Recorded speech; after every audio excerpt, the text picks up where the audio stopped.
വിജയ്, രാഹുൽ ഗാന്ധി ആദ്യം ആരോപണം ഉന്നയിച്ചത് വോട്ട് ചോരി വിഷയത്തിൽ വ്യാപകമായ വോട്ടേഴ്സ് ലിസ്റ്റിൽ ക്രമക്കേട് നടന്നു, അതിൽ തെരഞ്ഞെടുപ്പ് കമ്മീഷൻ തെരഞ്ഞെടുപ്പ് അട്ടിമറിക്കാൻ കൂട്ടുനിന്നു എന്നാണ് ആരോപണം. പിന്നീട് അതിൻ്റെ രണ്ടാം പതിപ്പ് ഇറക്കുന്നതിന് മുമ്പായിട്ട് വലിയൊരു മുന്നറിയിപ്പ് കൊടുത്തു, ഒരു ഹൈഡ്രജൻ ബോംബ് പൊട്ടിക്കാൻ പോകണം. ഇപ്പോൾ രാഹുൽ ഗാന്ധി പറയുന്നത് ഏതോ ഒരു സോഫ്റ്റ്വെയർ ഉപയോഗിച്ച് വോട്ടേഴ്സ് ലിസ്റ്റിൽ നിന്ന് കൂട്ടത്തോടെ പേരുകൾ വെട്ടി നീക്കി എന്നുള്ളതാണ്. ഇതിൻ്റെ ഒരു നിജസ്ഥിതി എന്താണ്?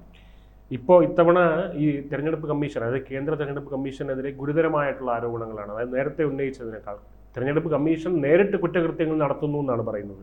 അപ്പോൾ അത്തരത്തിലുള്ള ആരോപണങ്ങളായിട്ടാണ് രാഹുൽ ഗാന്ധി വരുന്നത്. ഇപ്പോൾ പൊട്ടിച്ചത് ഹൈഡ്രജൻ ബോംബല്ല, അത് പിന്നാലെ വരുന്നുണ്ട്. ഇത് ജസ്റ്റ് ഒരു സാമ്പിൾ ആണെന്നാണ് അദ്ദേഹം പറയുന്നത്. അപ്പോൾ ഈ ആറ്റം ബോംബ് പൊട്ടിച്ചതൊക്കെ ചീറ്റിപ്പോയിരുന്നൊരവസ്ഥ പിന്നീട് ഉണ്ടായി. അതായത് ഈ ഇലക്ഷൻ കമ്മീഷൻ തന്നെ പിന്നീട് അതിന് കൃത്യമായ മറുപടികൾ കൊടുക്കുകയും അഫിഡാവിറ്റിൽ, അതായത് രാഹുൽ ഗാന്ധി എന്നുള്ള പേരെല്ലാം എഴുതി അങ്ങോട്ടൊരു അഫിഡാവിറ്റ് അയച്ചു കൊടുത്തിരുന്നു. അതിൽ രാഹുൽ ഗാന്ധി ഒപ്പിട്ടാൽ മാത്രം മതി, പരാതിയായിട്ട് സ്വീകരിക്കും എന്ന് പറഞ്ഞു. പക്ഷേ അതിലൊന്നും അദ്ദേഹം ഒപ്പിടാൻ തയ്യാറല്ല. ഈ മാധ്യമപ്രവർത്തകൻ തന്നെ ഇദ്ദേഹം അവതരിപ്പിച്ച ആ വോട്ട് ചോരി പ്രസ് കോൺഫറൻസിൽ ഒരു മാധ്യമപ്രവർത്തകൻ തന്നെ ചോദിക്കുന്നുണ്ട്, തെളിവുണ്ട് ഉണ്ടെങ്കിൽ എന്തുകൊണ്ട് സുപ്രീം കോടതിയെ അല്ലെങ്കിൽ കോടതിയെ സമീപിക്കുന്നില്ല എന്ന് ചോദിക്കുമ്പോൾ അത് എനിക്കതിൻ്റെ ആവശ്യമില്ല. ഇന്നലെയും അദ്ദേഹം പറഞ്ഞത് അങ്ങനെയാണ്, എൻ്റെ ലക്ഷ്യം ജനാധിപത്യത്തിനെ സംരക്ഷിക്കലല്ല, മറിച്ച് സർക്കാരിനെ സമ്മർദ്ദം ചെലുത്തുക എന്നുള്ളതാണ്. ജനാധിപത്യത്തെ സംരക്ഷിക്കാൻ അല്ലെങ്കിൽ അദ്ദേഹം എന്തിനാണ് അതൊക്കെ ചെയ്യുന്നതെന്നുള്ള കാര്യം വ്യക്തമല്ല. കാരണം വോട്ട് എന്ന് പറയുന്നത് ജനാധിപത്യ വ്യവസ്ഥയുടെ ഒരു അടിസ്ഥാനമായിട്ടുള്ള ഒരു കാര്യമാണ്.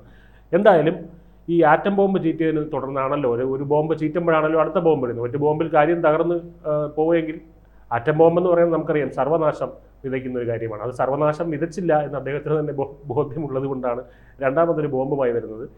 എന്തായാലും അത് ആ ബോംബിന് പിന്നാലെ വരുന്നുണ്ടെന്ന് പറഞ്ഞു. ഈ സാമ്പിളിൽ പറഞ്ഞിരിക്കുന്ന ഗുരുതരമായിട്ടുള്ള ആരോപണങ്ങൾ എന്തൊക്കെയാണെന്ന് നമുക്ക് നോക്കാം. അദ്ദേഹം പറയുന്നത് 2023 നിയമസഭാ തെരഞ്ഞെടുപ്പിന് മുന്നോടിയായിട്ട് കർണാടകയിലെ അലന്ത് എന്ന് പറയുന്ന നിയമസഭാ മണ്ഡലത്തിൽ ഉണ്ടായിരിക്കുന്ന ഒരു തിരിമറിയെക്കുറിച്ചാണ്. ഈ തിരിമറി ഇലക്ഷൻ കമ്മീഷൻ നേരിട്ട് നടത്തിയ ഒരു തിരിമറി എന്നാണ് പറയുന്നത്. അതിൻ്റെ ഭാഗമായിട്ട് അദ്ദേഹം പറയുന്ന 2023 നിയമസഭാ തെരഞ്ഞെടുപ്പിന് മുന്നോടിയായിട്ട് കർണാടകയിലെ അലന്ത് എന്ന് പറയുന്ന ഈ മണ്ഡലത്തിൽ 6018 രജിസ്റ്റേർഡ് ആയിട്ടുള്ള വോട്ടർമാരുടെ വോട്ട് നീക്കം ചെയ്തു. അത് അങ്ങനെ ഒരു ഗൂഢ നീക്കം നടന്നു. അതിനു വേണ്ടിയുള്ള വളരെ സിസ്റ്റമാറ്റിക് ആയിട്ടുള്ള ഒരു ഓൺലൈനായിട്ട് ഉള്ള ഒരു ശ്രമമാണ് നടന്നത്. അതിന് കാരണക്കാരായിട്ടുള്ള ആൾക്കാരെ തെരഞ്ഞെടുപ്പ് കമ്മീഷൻ ഇപ്പോഴും സംരക്ഷിക്കുകയാണ് എന്നാണ് അദ്ദേഹത്തിൻ്റെ ആരോപണം. സംസ്ഥാനത്തിന് പുറത്തുള്ള ഈ പറയുന്ന ഫോൺ നമ്പറുകൾ ഉപയോഗിച്ചിട്ടാണ് ഈ ഓൺലൈനായിട്ടുള്ള തട്ടിപ്പ് നടത്തിയതെന്നാണ് അദ്ദേഹം പറയുന്നത്. ഒരു സെൻട്രലൈസ്ഡ് ആയിട്ടുള്ള സോഫ്റ്റ്വെയറിൻ്റെ സഹായത്തോടു കൂടിയാണ് ഇതൊക്കെ നടക്കുന്നതെന്നുള്ള രീതിയിലാണ് അദ്ദേഹം തട്ടിവിടുന്നത്.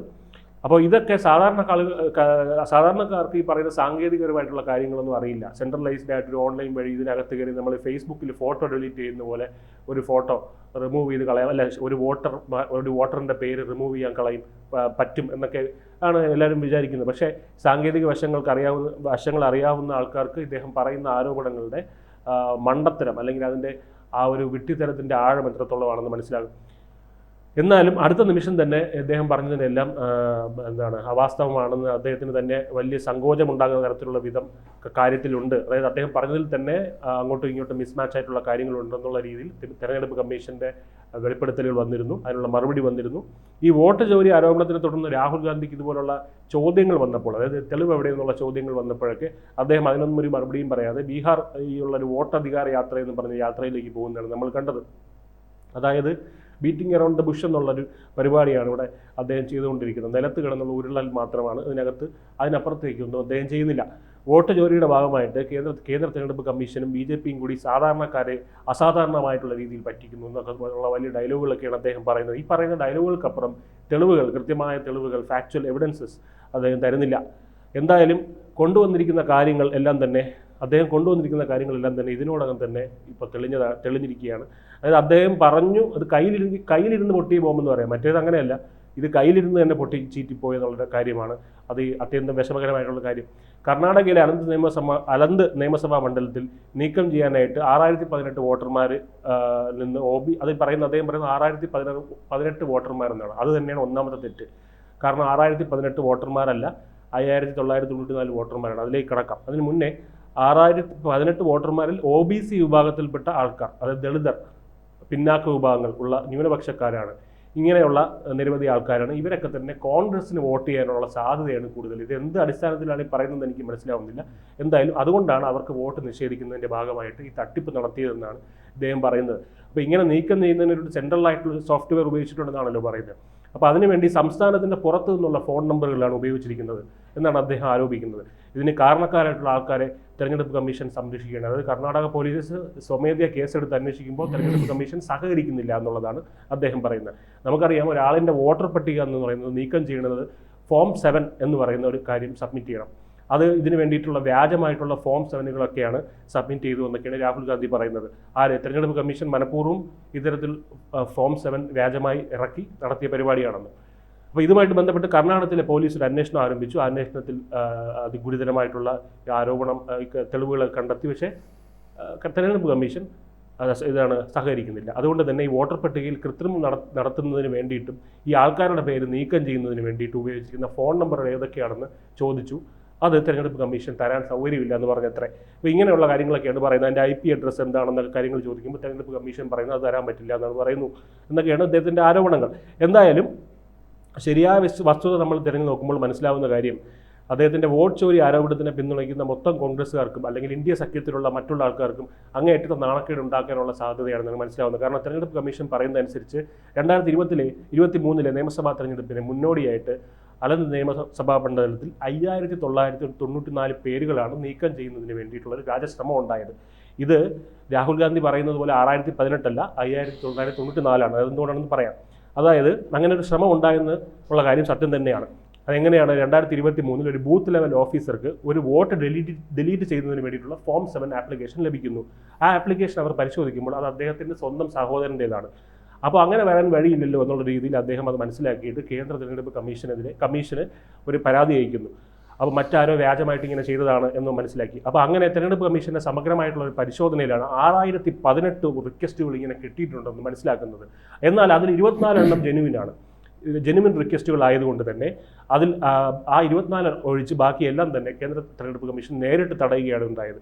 അപ്പോൾ അങ്ങനെ ഒരു വോട്ട് നീക്കം ചെയ്യപ്പെടുന്ന അവസ്ഥ ഉണ്ടായിട്ടില്ല എന്നുള്ളതാണ് ഒന്നാമത്തെ കാര്യം. അത് കഴിഞ്ഞ് തെരഞ്ഞെടുപ്പ് കമ്മീഷൻ്റെ റിട്ടേണിംഗ് ഓഫീസറായിരുന്ന മമതാ ദേവി എന്ന ആളാണ് ഇതുമായിട്ട് ബന്ധപ്പെട്ട് പോലീസിൽ പരാതി കൊടുക്കുന്നത്. അപ്പോൾ ഇതിനെക്കുറിച്ച്, അല്ലാതെ പോലീസ് സ്വമേധ കേസെടുത്തൊന്നുമല്ല, അപ്പോൾ ഇതിനെക്കുറിച്ച് ഔദ്യോഗികമായിട്ട് കർണാടക പോലീസിനെ റിപ്പോർട്ട് ചെയ്തു. അങ്ങനെ ഈ കാര്യത്തിൽ FIR ഫയൽ ചെയ്യുകയും ഒരു ഇൻവെസ്റ്റിഗേഷൻ ആരംഭിക്കുകയും ചെയ്തു. കേന്ദ്ര തെരഞ്ഞെടുപ്പ് കമ്മീഷൻ പറഞ്ഞിട്ടാണ്, അല്ലാതെ കോൺഗ്രസ്സുകാർ പറഞ്ഞിട്ടല്ല. രാഹുൽ ഗാന്ധി ഇപ്പോൾ സൂചിപ്പിക്കുന്ന തരത്തിൽ കർണാടക പോലീസോ CID ഒന്നും തന്നെ ഇത് വന്ന് സ്വമേധയാ ഏറ്റെടുത്തിട്ടില്ല എന്നുള്ള കാര്യം വ്യക്തമാണ്. എന്തായാലും കോൺഗ്രസ് അനുകൂലമായിട്ടുള്ള ഏതെങ്കിലും വോട്ടുകളാണ് അവിടെ നിന്ന് നീക്കം ചെയ്തതെന്നുള്ള ആരോപണവും ശുദ്ധമായിട്ടും നിലനിൽക്കാത്തൊരു കാര്യമാണ്. അതായത് അലന്ത് നിയമസഭാ മണ്ഡലത്തിൽ ജയിച്ചിരിക്കുന്നത് കോൺഗ്രസ് പാർട്ടിയാണ്. അവരുടെ തന്നെ BR പാട്ടീൽ എന്നുള്ള സ്ഥാനാർത്ഥിയാണ്. അവിടെ നേരത്തെ ആ സീറ്റ് BJPയുടെ കയ്യിലായിരുന്നു. അദ്ദേഹത്തിനെ തോൽപ്പിച്ച് അവിടെ സ്ഥാനാർത്ഥിയായിട്ട് വന്നത് ഇദ്ദേഹമാണ്. അതുകൊണ്ട് ആ ഒരു ആരോപണം അവിടെ നിലനിൽക്കുന്നില്ല. അവിടെ ഒരു വോട്ട് പോലും അനധികൃതമായിട്ട് നീക്കം ചെയ്യപ്പെട്ടിട്ടില്ല എന്നാണ് തെരഞ്ഞെടുപ്പ് കമ്മീഷൻ്റെ മറുപടി വന്നത്. എന്തായാലും ഒരു സെൻട്രലൈസ്ഡ് സോഫ്റ്റ്വെയർ എന്നുള്ളൊരു ആരോപണം കൂടെ നിലനിൽക്കുന്നുണ്ടല്ലോ. അപ്പോൾ ഇതിൽ മനസ്സിലാക്കേണ്ട ഒരു കാര്യം, അവിടെ ഇത് ഒരു ഡിലീറ്റ് ചെയ്യുന്ന ഒരു പ്രോസസ്സ് എന്ന് പറയുന്നത് വളരെ ഘട്ടങ്ങളായിട്ടുള്ള മൾട്ടി ലെയേർഡ് ആയിട്ടുള്ള ഒരു പ്രോസസ്സാണ്. ആദ്യം ഈ ഫോം 7 സബ്മിറ്റ് ചെയ്യണം. അത് ഒന്നിൽ ഓൺലൈൻ വഴി സബ്മിറ്റ് ചെയ്യാം, ഇല്ലെങ്കിൽ നേരിട്ട് സബ്മിറ്റ് ചെയ്യാം. അതിനുശേഷം കേന്ദ്ര തെരഞ്ഞെടുപ്പ് കമ്മീഷൻ ഒരു നോട്ടീസ് ഈ വ്യക്തിക്ക് അയക്കും. ഇദ്ദേഹം ഹാജരാകണം, ഇത് ഹിയറിംഗിന് അറ്റൻഡ് ചെയ്യണം, കാര്യങ്ങൾ ബോധിപ്പിക്കണം. ഇങ്ങനെ ഒരു നീണ്ട പ്രൊസീജിയറിന് ശേഷമാണ് ഒരു വോട്ടറിൻ്റെ പേര് ഡിലീറ്റ് ചെയ്യുന്നത്. അല്ലാതെ ചുമ്മാ വെബ്സൈറ്റിൽ കയറിയിരുന്ന് ഡിലീറ്റ് ചെയ്യാൻ കഴിയില്ല. പിന്നെ ഇത്തരത്തിലൊരു അന്വേഷണം ഉണ്ടായപ്പോൾ ഇതിൻ്റെ വിവരങ്ങളെല്ലാം തന്നെ കേന്ദ്ര തെരഞ്ഞെടുപ്പ് കമ്മീഷൻ നൽകിയതാണ്. പക്ഷേ അതിനെ പിന്നീട് OTP അയച്ച നമ്പറുകളെ പറ്റി ചോദിച്ചപ്പോൾ കേന്ദ്ര തെരഞ്ഞെടുപ്പ് കമ്മീഷൻ ഡാറ്റ പ്രൈവസി ഇഷ്യൂസ് ഉള്ളതുകൊണ്ട് അത് കോടതി വഴി പോയാലേ കിട്ടുകയുള്ളൂ എന്ന് പറയും. എന്നാൽ കേന്ദ്ര തെരഞ്ഞെടുപ്പ് കമ്മീഷൻ കർണാടക പോലീസ് ആ വഴിക്കൊന്നും പോയിട്ടില്ലാത്തത് കൊണ്ടാണ് ഇപ്പോഴും അന്വേഷണം ഇവിടെ തന്നെ നിൽക്കുന്നത്.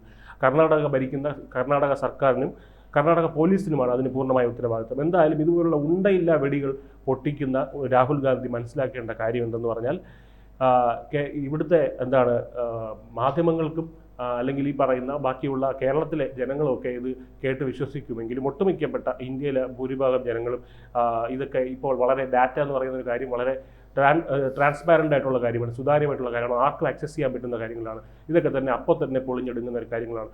അതുകൊണ്ട് തന്നെ കാമ്പുള്ള എന്തെങ്കിലുമായിട്ട് വന്നാൽ മാത്രമേ ഒരു ശക്തമായ പ്രതിപക്ഷമായിട്ട് രാഹുൽ ഗാന്ധിക്ക് പ്രതിപക്ഷ നേതാവായിട്ട് മാറാൻ കഴിയുകയുള്ളൂ.